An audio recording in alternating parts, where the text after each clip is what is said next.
What's up, everybody? It's the homie Truth Teller, the Street Reporter. I got the legendary Dirty Red in here. How you doing, legend? What's going on? Man, I'm coolin', bro. I appreciate you coming back to Truth Teller TV. Appreciate being back. Most definitely. Now, we did our last interview. You know, last time we was kind of in a rush. My camera cut off. I didn't get you real good. I wanted to make sure I come back and get this exclusive from you, you know? Yeah, no problem. You know, I like kind of talking to the people who I've seen early in the drill culture. I noticed the internet is kind of full with all the newer artists and shit like that. Yeah. So I like talking to the 10-year legends in this shit. Red, do you think you're underrated in this shit, bro? No, cause I be pump faking too much. Like I say I'm gonna do some shit music wise, and like probably in the last 10 years, I probably got out 5 songs. Right. So it ain't that much me. I be bullshitting. I got too much going on outside of to be showing up to venues and shit. So I get I it. got too much going on. And you know, you one of the guys, you know, I'm gonna say you kind of remind me of Memo, and I don't want to say you Memo 600, no disrespect, but I'm gonna say you remind me of Memo because you kind of blew up first more on the internet more than the music side. Yeah. You know, people know you from the internet and shit like that. Yeah, the music came after, so yeah, one thing led to another. Yeah. Right. Real shit. You know, we done talked about where you're from, your neighborhood, your upbringing. I want to kind of jump right into it. It's a lot of things trending in the culture. I want to get your opinions on it. All right. You listen to Lil Durk new album? He just dropped a new album lately. I heard some of it. I want to say I heard probably 70% of it. So Okay. It's decent though. Okay. It ain't nothing stand out to me yet though, but I heard it. Okay, so on your scale so far, you do give it a listen, a thumbs up, or Yeah, it's decent. okay. What about NBA YoungBoy album? I ain't gonna lie, I ain't hear shit. And not because no shit they got going on, I just really ain't heard it. But now that you brought it to my attention, then we'll check that motherfucker out. Man, I wanted to get your opinion on that. From an artist who been in this shit, you know, I kind of give you like an OG vibe, Red, you know? From like an OG vibe opinion, how do y'all look at the Lil Durk NBA YoungBoy situation? I got so much going on. I'm like, I kind of trying to stay away from that shit because I wouldn't want him putting his opinion on my shit. But at the same time, shit, it is what it is. It's blood in the street like that, and that shit ain't never gonna go nowhere. Ain't no fixing that. Right. You know, I hear a lot of people talk about this marketing death and things like that. You know, they marketing King Von Death to sell records, Lil Durk and NBA YoungBoy. Do you look at it like that, or do you look at it like, you know, if it's an issue, we're gonna talk about this shit on music?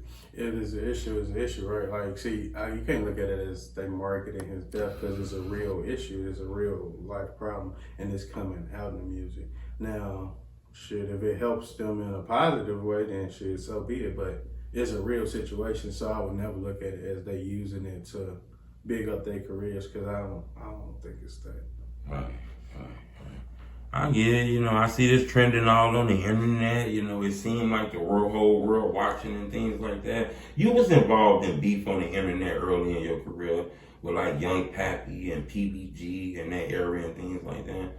Is that still ongoing, or has that passed, faded No, away? that shit will live forever. That shit ain't gonna die until everybody involved in it is dead. And then everybody behind it. If anybody who got feelings about it or towards it, it's gonna stay going. But shit, because if you think some shit over, but that's when a motherfucker do something real bad to you. So nah, I'll forever be cautious of any situation surrounding niggas from that way. You know, when the internet was picking up y'all issues and the rap catch-ups was posting the Dirty Red versus Young Pappy and those videos was coming on the internet, was that internet instigated? Did you really have a real personal issue with Pappy? Because people started linking you to his death in that, Red, not to sound too policey. The only issue I had with Pappy is him mentioning Teasy. Other than that, shit, I didn't have like, he ain't never did shit to me personally, and he ain't do shit to Teasy either. But he just kept his name coming out of his mouth when he shouldn't have been. So you knew Teasy? Yeah.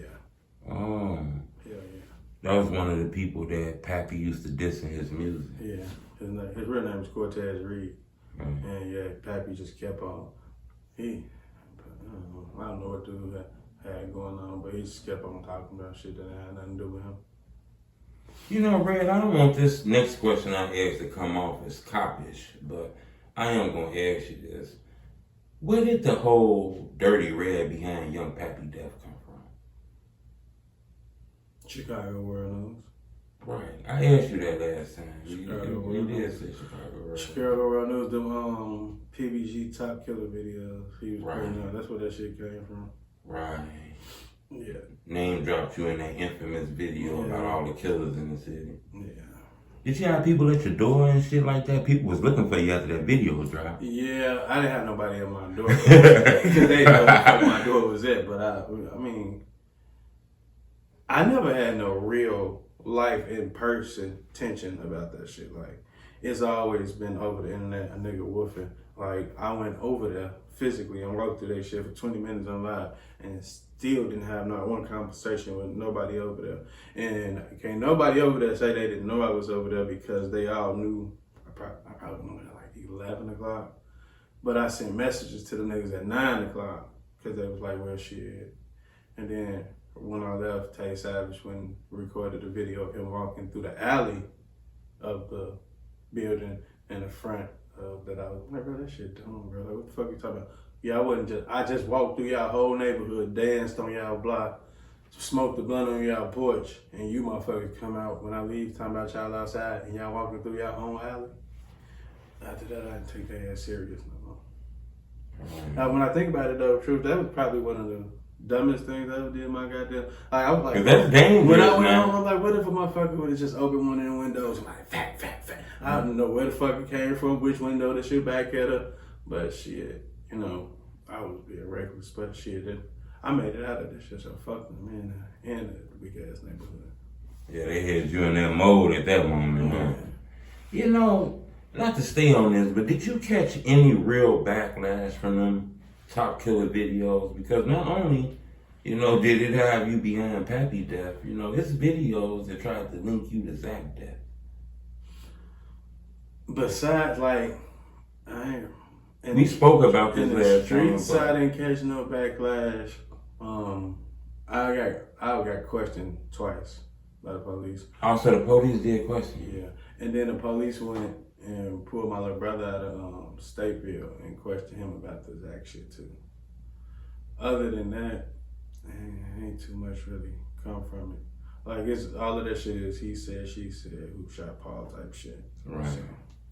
And you know, years in past now, and it's documents that got released to the Associated Press, which is a respectable news site, Times Weekly and things like that, that kind of details the events of Zach TV death.